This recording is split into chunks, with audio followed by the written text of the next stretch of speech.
For this rhythm, I'm barring across 6 strings on the 4th fret for a G sharp bar chord, and I'm going to change down to C major 7 just by dropping the little finger down 2 strings and the 3rd finger down 1 string.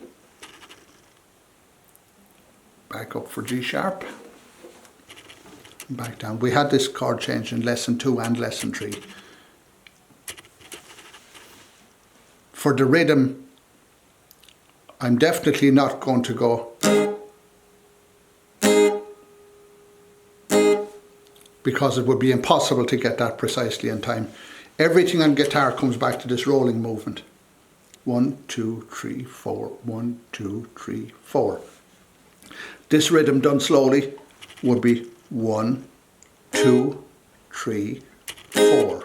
1, 3, 4. Changing down to C major 7. 1, 2, 3, 4. 1, 3, 4. Changing back up. 1, 2, 3, 4. 1, 3, 4. Also, as I'm doing this, I'm not actually holding the strings down. I'm very lightly touching the strings. And when I need the vamp, I will just go in like that. So it looks as if I'm playing the chord, but I'm not. 1. I'm only applying the pressure where I need the vamp. The rest of the time I'm barely touching the strings.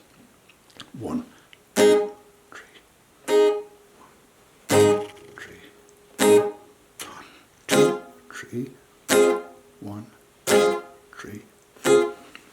Here's that rhythm speeded up. 1, 3, 4. 1, 2, 3, 4. 1, 2, 3, 4. 3, 4. 1, 2, 3, 4. 1, 2, 3, 3, 1,